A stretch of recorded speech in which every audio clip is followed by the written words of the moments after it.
اما بعد فاعوذ باللہ السمیع العلیم من الشیطان الرجیم من ہمزہ ونفخہ ونفثہ بسم اللہ الرحمن الرحیم۔ آج ہم آپ کے سامنے 12ویں پارے کا مختصر خلاصہ پیش کرنے جا رہے ہیں۔ 12ویں پارے سے پہلے سورہ ہود کی ابتدا ہو رہی ہے۔ بسم اللہ الرحمن الرحیم، الف لام را، کتاب احکمت آیاتہ ثم فصلت من لدن حکیم خبیر۔ یہ کتاب، اس کی آیات محکم کی گئی ہیں اور پھر کھول کر بیان کر دی گئی ہیں بڑی حکمت والے اور بہت باخبر ذات کی طرف سے۔ پہلا حکم اس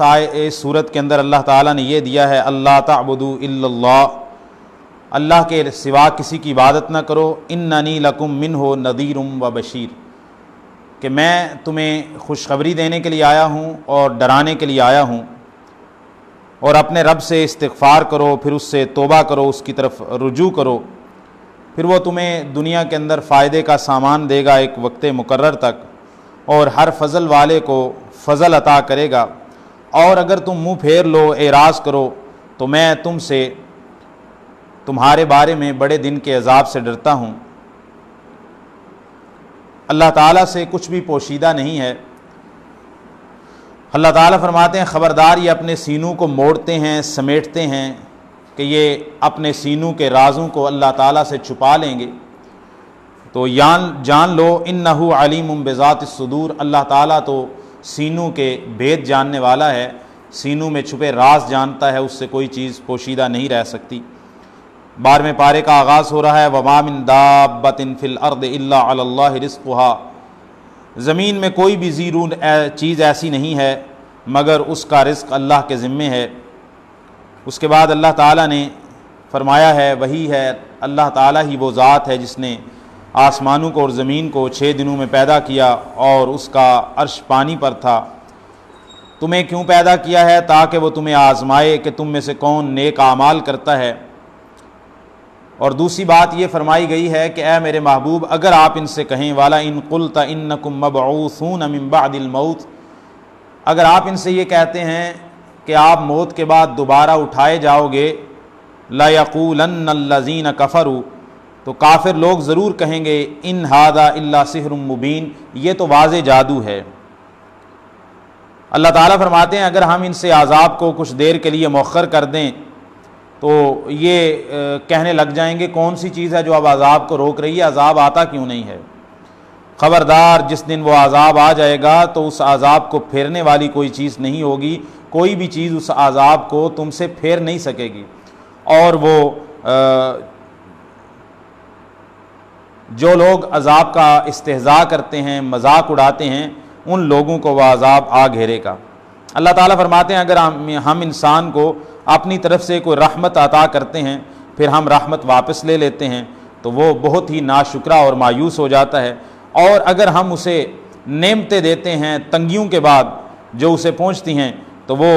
بڑا اتراتا پھرتا ہے اور فخر کرتا ہے اور کہتا ہے کہ اب تو میرے سے ساری تنگیاں اور برائیاں چلی گئی ہیں، اور وہ بہت زیادہ خوش ہوتا ہے اور اترانے لگ جاتا ہے۔ سوائے ان لوگوں کے جن نے صبر کیا اور نیک اعمال کیے، انہی کے لیے بخشش ہے اور بڑا اجر ہے۔ پھر اللہ تعالیٰ نے یہ بات فرمائی ہے کہ یہ لوگ آپ سے مطالبہ کرتے ہیں کہ آپ پر کوئی بڑا خزانہ کیوں نہیں آسمان سے اترتا، یا آپ کے ساتھ فرشتہ کیوں نہیں آتا، تو آپ ان سے کہیے انما انت نذیر، آپ تو صرف ڈرانے والے ہیں، واللہ علی کل شیء وکیل، اللہ ہر چیز پر جو ہے وہ نگہبان ہے۔ معجزہ دینا، خزانے اتارنا، آپ کے ساتھ فرشتے کو نازل کرنا، یہ تو اللہ تعالیٰ کی مشیت ہے، ان کے مطالبے پر آپ کو توجہ دینے کی ضرورت نہیں ہے، آپ کا کام ڈرا دینا ہے، واضح پہنچا دینا ہے بات کو۔ پھر اس میں قرآن مجید کی حقانیت کی بات کی گئی ہے، اور قرآن مجید کے منکرین کو چیلنج دیا گیا ہے، ام یقولون افتراہ، کیا یہ کہتے ہیں کہ اس نبی نے قرآن اپنی طرف سے گھڑ لیا ہے؟ اللہ تعالیٰ فرماتے ہیں قل فأتوا بعشر سور مثلہ، آپ اس جیسی 10 صورتیں لے کے آ جاؤ، قرآن مجید کی کوئی بھی چھوٹی سے چھوٹی جو صورتیں ہیں اس جیسی 10 صورتیں تم بھی بنا کے لے آؤ جو تم نے اپنی طرف سے گھڑی ہوں، اور جس کو چاہتے ہو بلا کے لے آؤ اپنی مدد کے لیے، جو تمہاری اس کام میں مدد کرے اگر تم سچے ہو۔ اس کے بعد اللہ تعالیٰ نے فرمایا ہے من کانا یرید الحیات الدنیا وزینتہا نوفی الیہم اعمالہم فیہا، جو لوگ صرف دنیا کی زندگی چاہتے ہیں، اس کی زیب و زینت چاہتے ہیں، ہم ان کو پوری دنیا عطا کر دیں گے اور ان میں دنیا کے مال و متاع میں کسی چیز کی کمی نہیں کی جائے گی۔ لیکن یہ وہ لوگ ہیں جن کا آخرت میں کوئی حصہ نہیں ہے، آخرت میں ان کا ٹھکانہ آگ ہے، اور جو بھی انہوں نے دنیا کے اندر اعمال کر رکھے ہوں گے یہ سارے کے سارے تباہ و برباد ہو جائیں گے، اور جو بھی یہ عمل کرتے ہیں وہ باطل ہو جائیں گے۔ رہا وہ شخص جو اپنے رب کی طرف سے ایک بین دلیل سلطان برہان پر ہے اور اس کے پیچھے آ رہا ہے ایک گواہ اللہ تعالیٰ کی طرف سے، من قبل ہی، اور اس سے پہلے بھی موسیٰ علیہ السلام کی کتاب بھی آئی تھی، اماماً و رحمتاً، جو ایک امام تھی، رحمت تھی اور پیشوا تھی اور ہدایت تھی، یہ لوگ اس پر ایمان لاتے ہیں، اور جو کوئی کفر کرے گا گروہوں میں سے اس کا ٹھکانہ تو آگ ہی ہے۔ اس شخص سے زیادہ ظالم کون ہے جو اللہ تعالیٰ پر جھوٹ باندھے؟ اولئک یعرضون علی ربہم، یہ لوگ اپنے رب پر پیش کیے جائیں گے جو اللہ تعالیٰ کی آیات کو جھٹلاتے ہیں۔ وَيَقُولُ الْأَشْهَادُ هَؤُلَاءِ الَّذِينَ كَذَبُوا عَلَىٰ رَبِّهِمْ، یہ وہ لوگ ہیں گواہ جو اللہ تعالیٰ گواہ کھڑا کرے گا، وہ انبیاء بھی ہیں، صلحاء بھی ہیں، شہداء بھی ہیں، اللہ تعالیٰ ان پر جب گواہ کھڑے کرے گا تو ان کے خلاف وہ گواہی دیں گے کہ یہ وہ لوگ ہیں جنہوں نے اپنے رب پر جھوٹ باندھا ہے۔ الا لعنۃ اللہ علی الظالمین، اللہ کی لعنت ہو ظالموں پر۔ اللہ تعالیٰ فرماتے ہیں ایمان والے لوگ، ان الذین آمنوا وعملوا الصالحات، وہ لوگ بے شک وہ لوگ جنہوں نے نیک اعمال کیے، ایمان لائے، نیک اعمال کیے اور اپنے رب کی طرف رجوع کیا، اپنے رب کی طرف انہوں نے رجوع کیا اور رب کی طرف وہ لوگ اپنے رب کی طرف گڑ گڑائے ہیں۔ اولئک اصحاب الجنۃ ھم فیہا خالدون، یہ وہ لوگ ہیں جو جنت والے ہیں اور اس میں ہمیشہ رہیں گے۔ اللہ تعالیٰ نے دو گروہوں کی مثال دی ہے، ایک کافر ایک مومن۔ اللہ تعالیٰ نے فرمایا مثل الفریقین کالأعمى والأصم والبصیر والسمیع، کہ دو گروہوں کی مثال، ایک مومن ہے دوسرا کافر ہے، ایک ایمان والوں کا ہے دوسرا کافروں کا ہے۔ تو جو کافر ہیں وہ اندھے اور بہرے ہیں، اور جو ایمان والے ہیں وہ دیکھنے والے اور سننے والے ہیں۔ حل یستویان مثلا، کیا اندھا اور دیکھنے والا، سننے والا اور بہرا کے آپس میں برابر ہو سکتے ہیں؟ نہیں۔ اسی طرح کافر اور مومن، مشرک اور موحد کبھی برابر نہیں ہو سکتے۔ اس کے بعد اللہ تعالیٰ نے اقوام کا ذکر کیا ہے، معذب اقوام کا، جن کو عذاب دیے گئے۔ سب سے پہلے نوح علیہ السلام کی قوم کا تذکرہ ہے، پیچھے بھی گزر چکا ہے۔ وَلَقَدْ أَرْسَلْنَا نُوحًا إِلَىٰ قَوْمِهِ إِنِّي لَكُمْ نَذِيرٌ مُّبِينٌ، ہم نے نوح علیہ السلام کو بھیجا، انہوں نے اپنی قوم سے کہا کہ میں واضح ڈرانے والا ہوں۔ اللہ تعبدوا الا اللہ، یہ کہ تم اللہ کی عبادت کرو، اللہ کے سوا کسی کی عبادت نہ کرو۔ انی اخاف علیکم عذاب یوم علیم، دردناک دن کے عذاب سے ڈرتا ہوں۔ تو سرداروں نے کہا، جنہوں نے کفر کیا، کافر سرداروں نے کہا ہم تو آپ کو ایک بشر جانتے ہیں، آپ ایک بشر ہیں، آپ ایک انسان ہیں ہماری طرح، اور ہم سمجھتے ہیں کہ آپ اور آپ کے جنہوں نے پیروی کی ہے تو وہ تو گھٹیا ذلیل اور کمتر لوگ ہیں، کوئی بڑے شرفا لوگ نہیں ہیں، اور ہم نہیں سمجھتے کہ آپ کی یا آپ کے پیروکاروں کی ہمارے اوپر کوئی فضیلت ہے دنیاوی اعتبار سے۔ تو یہ انہوں نے سیدنا نوح علیہ السلام کے سے اس طرح کی باتیں کی کہ آپ اور آپ کے پیروکاروں کی ہمارے اوپر کیا فضیلت ہے دنیاوی اعتبار سے، معاشی اعتبار سے، عہدے کے اعتبار سے، منصب جاہ و جلال کے اعتبار سے آپ کی کیا فضیلت ہے؟ آپ کے جو پیچھے پیروکار ہیں وہ غریب، مسکین یا حقیر اور کمتر لوگ ہیں ہماری قوم میں سے، اعلیٰ لوگ تو نہیں ہیں۔ سیدنا نوح علیہ السلام نے فرمایا میں تم سے کوئی اجر تو نہیں مانگ رہا، میں تم سے کوئی بدلہ تو نہیں مانگ رہا، کوئی مزدوری تو نہیں مانگ رہا کہ میں تمہیں نیکی کی باتیں پہنچاتا ہوں تو اس پر مجھے میرا اجر تو اللہ تعالیٰ پر ہے، اور جو تمہیں کمتر نظر آتے ہیں، جو تمہیں حقیر نظر آتے ہیں، میں انہیں دھتکار کر اپنے سے دور کرنے والا نہیں ہوں، کیونکہ وہ ایمان والے لوگ ہیں۔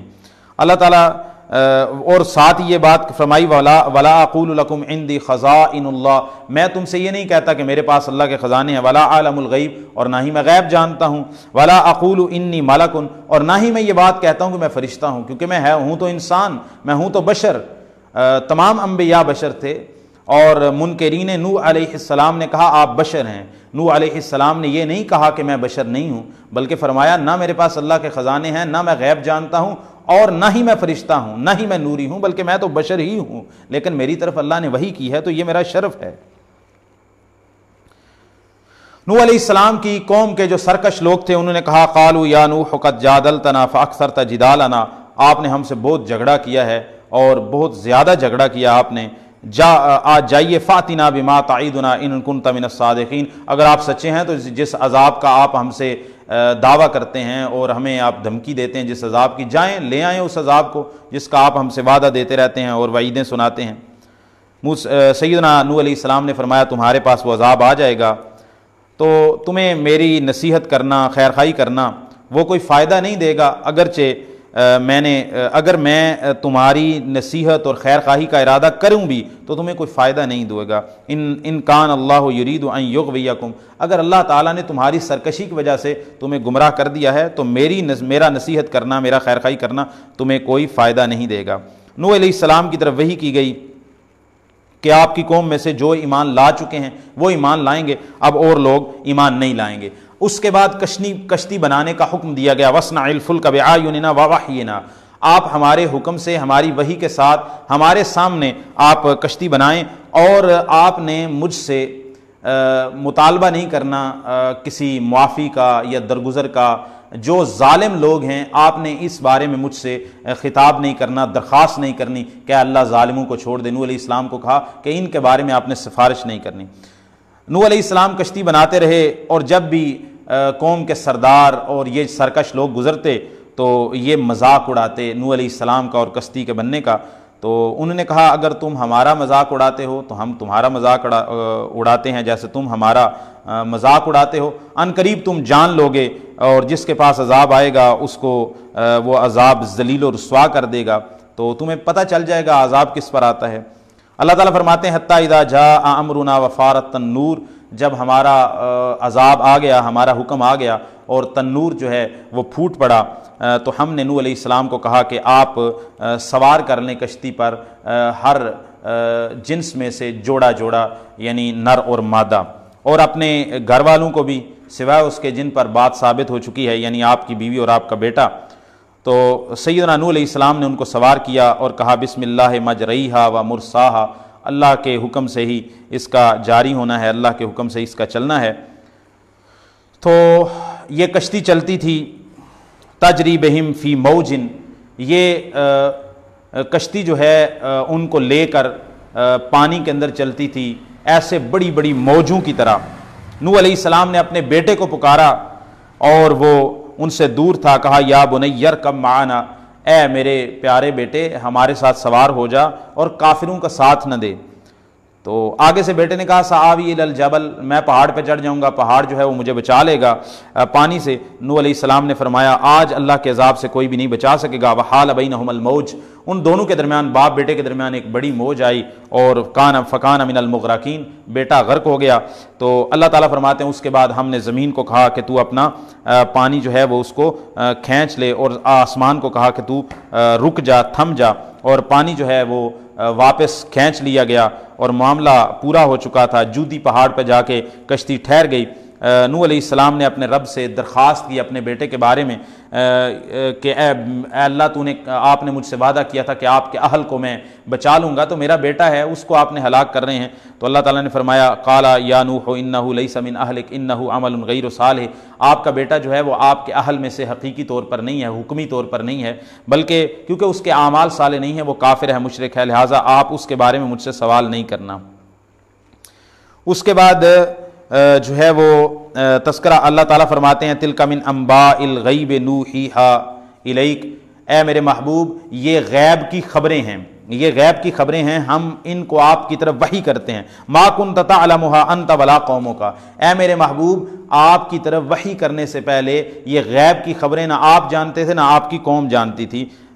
فاصبر ان العاقبۃ للمتقین، اس کے بعد قوم عاد کا تذکرہ ہے۔ قوم عاد کی طرف ہود علیہ السلام کو بھیجا، انہوں نے بھی کہا یا قوم اعبدوا اللہ ما لکم من الہ غیرہ، اے میری قوم کے لوگوں اللہ کی عبادت کرو، اللہ کے سوا کسی کی عبادت نہ کرو۔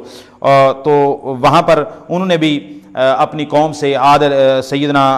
ہود علیہ السلام نے کہا یا قوم استغفروا ربکم، اے میری قوم کے لوگوں اپنے رب سے استغفار کرو، پھر اس کی طرف رجوع کرو، اللہ تعالیٰ تم پر آسمان کو موسلا دھار برسائے گا اور تمہاری قوت میں اضافہ کرے گا، اور تم مجرم بن کے پیٹھ نہ پھیرو۔ تو انہوں نے آگے سے ہود علیہ السلام کی قوم نے بھی آگے سے مجادلہ کیا، تو کہا ہمارے الہوں نے آپ کو آفت پہنچا دی ہے کہ آپ بہکی بہکی اس طرح کی باتیں کر رہے ہیں، اور وہ بھی ان کے مقابلے میں کھڑے ہو گئے۔ تو ہود علیہ السلام نے کہا فَقِیدُونِی جَمِیعًا ثُمَّ لَا تُنظِرُونَ، جو بھی میرے خلاف تم نے چالیں چلنی ہیں چل لو، مجھے کسی مہلت دینے کی ضرورت نہیں ہے، میں تو اپنے رب پر بھروسہ کرتا ہوں، اور جو بھی اس زمین پر جو بھی چوپایا ہے، جو بھی زیرو چیز ہے، اللہ تعالیٰ اس کی ناسیہ کو، اس کے پیشانی کے بالوں کو پکڑنے والا ہے۔ اگر تم پھر جاؤ گے، میں نے تو اللہ کے پیغام تمہیں پہنچا دیے ہیں، اور اگر تم میری بات نہیں مانو گے، اللہ تعالیٰ تمہیں لے جائے گا اور تمہاری جانشین کسی اور قوم کو بنا دے گا۔ قوم عاد پر بھی اللہ کا عذاب آ گیا۔ اللہ تعالیٰ فرماتے ہیں ہم نے ہود علیہ السلام اور جو ان کے ساتھ تھے ان کو اپنی رحمت کے ساتھ نجات دی، اور ہم نے ان کو بڑے سخت عذاب سے بچا لیا۔ یہ اللہ تعالیٰ فرماتے ہیں یہ قوم عاد ہے، انہوں نے اللہ کی آیات کا انکار کیا اور اپنے رسولوں کی نافرمانی کی، اور انہوں نے ہر جبار اور سرکش شخص کی پیروی کی۔ اللہ تعالیٰ فرماتے ہیں اس دنیا میں بھی ان پر لعنت برسائی گئی ہے، اور آخرت کے اندر تو ان پر عذاب ہے۔ تیسرے نمبر پر قوم سمود کا تذکرہ ہے۔ قوم سمود کی طرف صالح علیہ السلام آئے، انہوں نے بھی پہلی دعوت یہ دی کہ ایک اللہ کی عبادت کرو، اللہ کے ساتھ کسی کو شریک نہ ٹھہراؤ، اس اللہ تعالیٰ نے تمہیں زمین سے پیدا کیا ہے، زمین میں تمہیں آباد کیا ہے، اللہ سے استغفار کرو، اللہ کی طرف رجوع کرو، بے شک میرا رب بہت قریب ہے، بہت زیادہ دعاؤں کو سننے والا ہے۔ انہوں نے کہا یا صالح ما کنت فینا مرجوا قد کنت فینا مرجوا، اس سے پہلے آپ پر کچھ امیدیں ہمیں وابستہ تھیں، اتنہانا ان نعبد ما یعبد آباؤنا واننا لفی شک مما تدعونا الیہ مریب، تو کیا آپ ہمیں ان کی عبادت سے منع کرتے ہیں جن کی بات ہمارے باؤ اجداد کرتے تھے؟ تو اس کے بعد اللہ تعالیٰ نے جو ہے وہ اونٹنی بھیجی، جس کو معجزے کے طور پر اور آزمائش کے طور پر فرمایا وَيَا قَوْمِ هَٰذِهِ نَاقَةُ اللَّهِ، یہ اللہ تعالیٰ کی اونٹنی ہے، یعنی اللہ تعالیٰ نے اس کو آزمائش اور معجزے کے طور پر بھیجا ہے، تو یہ تمہارے لیے ایک معجزہ ہے، نشانی ہے، اس کو چھوڑو، جہاں سے یہ کھاتی ہے کھانے دو، اور اس کو برے ارادے سے مت چھوؤ، اس کو کوئی نقصان پہنچانے کی کوشش نہ کرو، اگر ایسا تم نے کیا تو تمہیں عذاب آ جائے گا۔ فَعَقَرُوهَا، تو انہوں نے اس کی کونچیں کاٹ دیں، جا کے ایک شخص گیا اور اس نے جا کے اس کی کونچیں کاٹ دیں اور اس کو زخمی کر دیا، اونٹنی کو مار دیا، قتل کر دیا۔ تو کہا 3 دن ہیں، 3 دن کی تمہارے پاس وقت ہے، 3 دن اپنے گھروں میں جاؤ اور فائدہ اٹھاؤ، تمہارے پاس ایسا عذاب آئے گا جو جھوٹا نہیں ہوگا۔ اللہ تعالیٰ فرماتے جب ہمارا عذاب آ گیا ہم نے صالح علیہ السلام اور ایمان والوں کو نجات دی، اور اللہ تعالیٰ نے ان لوگوں کو جنہوں نے ظلم کیا تھا بہت بڑی چیخ نے آ پکڑا، اور وہ اپنے گھروں کے اندر اوندے منہ پڑے ہوئے تھے، ایسے جیسے کہ سمود کبھی تھے ہی نہیں، صفحہ ہستی سے مٹا دیے گئے۔ اس کے بعد تذکرہ ہے ابراہیم علیہ السلام کا۔ ابراہیم علیہ السلام کے پاس جاءت رسولنا ابراہیم بالبشرا، ابراہیم علیہ السلام کے پاس ہمارے رسول یعنی فرشتے خوشخبری لے کے آئے، انہوں نے سلام کہا، تو ابراہیم علیہ السلام نے بھی سلام کا جواب دیا۔ تھوڑی دیر ہی ابراہیم علیہ السلام ٹھہرے، اس کے بعد ایک جو ہے وہ بعجل سمین، ایک جو ہے وہ بچڑا ذبح کر کے بھون کر لے آئے۔ تو جب ابراہیم علیہ السلام نے دیکھا کہ یہ لوگ تو جو مہمان آئے ہیں یہ کھانا کیوں نہیں کھا رہے، سامنے کھانا پڑا ہے تو یہ کھانا کیوں نہیں کھا رہے، تو جب انہوں نے یہ بات دیکھی تو ان کو خوف پیدا ہوا ابراہیم علیہ السلام کو کہ یہ معاملہ کچھ دوسرا ہے، انہیں شک پڑ گیا کہ یہ انسان نہیں ہے، تو انہوں نے کہا لا تخف انا ارسلنا الی قوم لوط، آپ ڈرے نہیں، ہم لوط علیہ السلام کی قوم کی طرف بھیجے گئے ہیں۔ اور سیدنا ابراہیم علیہ السلام کی بیوی گویا کہ سیدہ سارہ تھیں، وہ کھڑی ہوئی تھیں، پھر وہ ہنس پڑیں، تو ہم نے اس کو یعنی سارہ کو خوشخبری دی اسحاق کی، اور اسحاق کے بعد اسحاق کا بیٹے یعقوب کی۔ تو سیدہ سارہ نے ابراہیم علیہ السلام کی بیوی نے کہا یا ویلتا، ہائے افسوس، کیا میں اب بچہ جنم دوں گی جب کہ میں بانجھ ہوں اور یہ میرا شوہر جو ہے یہ تو بوڑھا ہو چکا ہے، یہ تو بڑی عجیب چیز ہے۔ تو انہوں نے کہا، فرشتوں نے، قالوا اتعجبین من امر اللہ رحمت اللہ وبرکاتہ، کیا تم اللہ تعالیٰ کے حکم سے، اللہ کے فیصلے سے تعجب کرتی ہے؟ اللہ کی رحمت اور اللہ کی برکت ہو تم پر، اہل البیت، اہل بیت۔ یہ بات ذرا نقطے کی ہے، ٹھہر کے سمجھنے والی ہے کہ یہاں پر کچھ ایسے لوگ موجود ہیں جو کہتے ہیں کہ انبیاء کرام علیہم السلام اور بالخصوص نبی کریم صلی اللہ علیہ وسلم کی بیویاں ازواج مطہرات امہات المومنین اہل بیت نہیں ہیں. اہل بیت آپ صلی اللہ علیہ وسلم کے نواسے ہیں، یا آپ کی بیٹی ہیں، یا سیدنا علی ہیں، یا باقی بنو ہاشم کے لوگ ہیں. تو اللہ تعالیٰ نے یہاں پر ابراہیم علیہ السلام ہیں اکیلے، اور ساتھ ان کی بیوی سارہ ہیں. نہ ان کا کوئی بیٹا ہے، نہ بیٹی ہے، نہ کوئی اولاد ہے. تو یہاں پر فرشتے کہہ رہے ہیں سیدہ سارہ کو، کیا آپ اللہ کے حکم سے تعجب کرتی ہیں؟ آپ پر اللہ کی رحمت ہو و برکاتہ ہو، اور اللہ کی برکت ہو آپ پر، علیکم تم پر، اہل البیت اے اہل بیت. تو اس آیت سے بھی یہ معلوم ہوتا ہے کہ اہل بیت میں سب سے پہلے بیوی شامل ہوتی ہے، بیوی کے بعد بچے آتے ہیں. ابراہیم علیہ السلام کو خوشخبری دے کر چلے گئے. ابراہیم علیہ السلام نے تھوڑا مجادلہ کیا کہ لوط علیہ السلام کی قوم پر آپ عذاب نہ نازل کریں. تو اللہ تعالیٰ نے ابراہیم علیہ السلام کو، یا فرشتوں نے کہا یا ابراہیم عارض عن ھذا، آپ اس سے اعراض کریں، آپ اس بات کو نہ چھیڑیں. جب ابراہیم علیہ السلام سے اٹھ کر گئے فرشتے تو لوط علیہ السلام کے پاس پہنچے. لوط علیہ السلام نے جب فرشتے دیکھے تو ان کا بڑا تنگی محسوس ہوئی اس بات کی. تو انہوں نے کہا یہ تو بڑا سخت دن ہے. اور قوم کے لوگ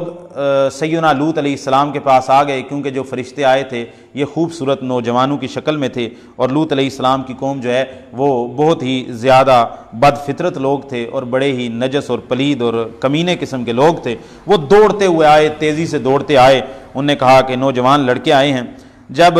لوط علیہ السلام نے اس بات کو پہچان لیا تو کہ یہ میرے مہمانوں کے ساتھ کوئی بدسلوکی نہ کریں، تو کہا یہ میری بیٹیاں ہیں، ان سے نکاح کر لو، یہ تمہارے لیے پاکیزہ ہیں. انہوں نے کہا اے لوط، آپ تو جانتے ہیں کہ ہمیں تو آپ کی بیٹیوں میں یا عورتوں کے اندر کوئی خواہش ہی نہیں ہے. آپ جانتے ہیں ہم کیا چاہتے ہیں، کیونکہ وہ جو ہے وہ ہم جنس پرست تھے. اس کے بعد فرشتوں نے جب لوط علیہ السلام کی اس پریشانی کو دیکھا تو انہوں نے کہا آپ کو پریشان ہونے کی ضرورت نہیں ہے، ہم تو اللہ کے فرشتے ہیں. تو کہا کہ ہم تو اللہ کے فرشتے ہیں، یہ آپ کی طرف نہیں پہنچ سکیں گے. آپ رات کے ایک حصے میں اپنے گھر والوں کو اور ایمان والوں کو لے کے نکل جائیں، اور آپ نے پیچھے مڑ کے نہیں دیکھنا سوائے آپ کی بیوی کے کہ اس پر بھی عذاب آ جائے گا. اللہ تعالیٰ فرماتے ہیں جب ہمارا حکم آ گیا تو ہم نے قوم لوط کے نیچے والے حصے کو اوپر کر دیا، یعنی اس بستی کو الٹ پلٹ کے رکھ دیا، اور پھر اس پر آسمان سے کھینگر والے نشان لگے ہوئے پتھر برسائے. اس کے بعد تذکرہ ہے جی قوم مدین کا. اس کی طرف شعیب علیہ السلام آئے. شعیب علیہ السلام نے بھی آ کر یہی بات کیا ہے، میری قوم کے لوگوں اللہ کی بات کرو، اللہ کے ساتھ کسی کو شریک نہ ٹھہراؤ، اور ماپ تول میں کمی نہ کرو. انہوں نے بھی اپنی قوم کو دعوت دی، خیر خواہی کی. قوم کے لوگوں نے ان سے جدال کیا، جھگڑا کیا، ان کو جو ہے وہ طرح طرح کی باتیں کی، تانے دیے. تو ان نے کہا قالوا یا شعیب، ان نے کہا اے شعیب اصلاتک تأمرک ان نترک ما یعبد آباؤنا، کہ آپ کی نمازیں آپ کو یہی حکم دیتی ہیں کہ آپ ہمیں یہی کہیں کہ ہم اپنے آباء و اجداد کے معبودان کو چھوڑ دیں جن کی عبادت ہمارے آباء و اجداد کیا کرتے تھے، یا پھر آپ کی نماز کا بس یہی مطلب ہے آپ نمازیں پڑھتے ہیں اور یہ کہتے ہیں کہ ہم اپنے مالوں میں خود مختار بھی نہیں ہیں کہ جیسے کریں، کمائیں، کھائیں، ماپ تول میں کمی کریں، زیادتی کریں. اس میں آپ کا کیا تعلق ہے؟ آپ کی نمازیں ہمیں ہمارے الہوں سے روکتی ہیں، آپ کی نمازیں ہمیں اپنے مالوں کے اندر اپنی مرضی سے تصرف کرنے کی بھی اجازت نہیں دیتی. یہ آپ کی کیسی نمازیں ہیں؟ سیدنا شعیب علیہ السلام نے فرمایا میں تو خیر خواہی کا ارادہ کرتا ہوں تمہارے لیے جتنی میری طاقت ہے، اور میری توفیق تو اللہ تعالیٰ ہی کی طرف سے ہے. اس کے بعد ان پر بھی عذاب آیا، اور انہوں نے کہا کہ اے شعیب علیہ السلام جو آپ کہتے ہیں نا اکثر آپ کی باتیں ہماری سمجھ سے باہر ہیں، ہم نہیں ان کو باتوں کو سمجھ سکتے. تو اس کے بعد سیدنا شعیب علیہ السلام نے اپنی قوم کو کہا کہ جاؤ اپنے اپنی جگہوں پہ جا کے تم اپنے عمل کرو، میں اپنے عمل کرتا ہوں، ان قریب تمہارے پاس اللہ کا عذاب آ جائے گا. جب اللہ تعالیٰ فرماتے ہیں ہمارا عذاب آ گیا، شعیب علیہ السلام کو اور مومنوں کو ہم نے نجات دی، اور جنہوں نے ظلم کیا تھا ان کو چیخ نے آ پکڑا اور اپنے گھروں کے اندر وہ ہو گئے اوندے منہ پڑے ہوئے. اس کے بعد موسیٰ علیہ السلام اور موسیٰ علیہ السلام کے مقابلے میں فرعون اور قوم فرعون کا تذکرہ ہے کہ اللہ تعالیٰ فرماتے ہیں کہ جو فرعون ہے یہ اللہ تعالیٰ نے موسیٰ علیہ السلام کو بھیجا نشانیاں دے کے، آیات دے کے فرعون کی طرف اور اس کے سرداروں کی طرف. تو انہوں نے